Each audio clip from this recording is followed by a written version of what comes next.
sa social conditioning yung ganong mindset. Pero on the other hand, may accountability pa rin sana ang mga lalaki na wag nang ipagpatuloy yung toxic masculinity na kinalakihan nila. So while we acknowledge that men does suffer from toxic masculinity, dapat magkaroon ng conscious effort to no longer contribute to it. Kasi pwede namang maging masculine nang hindi nagiging. Pansin nyo ba mga pare na every time na makakita kayo ng video about toxic masculinity, wala silang tips on how to solve it. Paano mawawala yun? So, anong point ng paggagawa lagi ng mga ganitong video kung wala naman pala kayong sasabing advice sa huli? Are you really concerned? Or you just use that narrative para ma-villainize na naman yung mga kalalakihan? Or to blame na naman yung mga kalalakihan? Lagi nyo lang sasabihin na sana wag na kayong ganyan, alisin nyo na yan. Anong point? Oh well, meron pala. Meron silang laging advice para sa mga toxic masculinity is to express their feelings daw.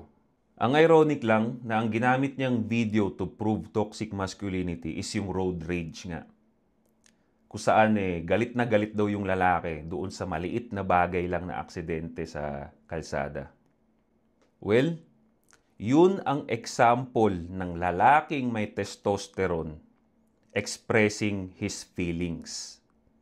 Bakit? Ano ba akala ninyo sa pag-express ng feelings ng lalaki? Katulad ng babae na iiyak lang, pag-uusapan with friends? No, hindi ganun yun.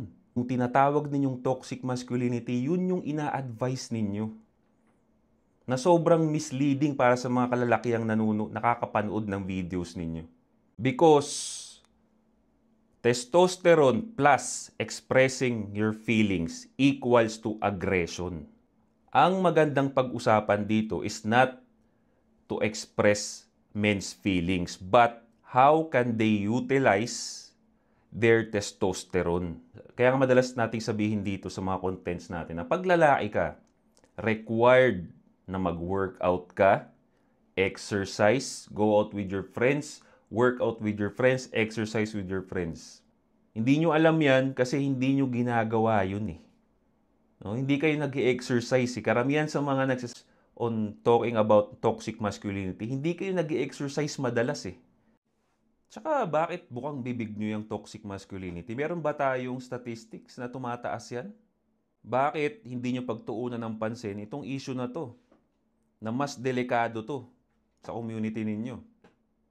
Or, since babae kayo, why not talk about the rise of single moms? How they can prevent it? How they cannot be fooled by men na nagluloko sa kanila? Bakit di kayo gumawa ng ganun?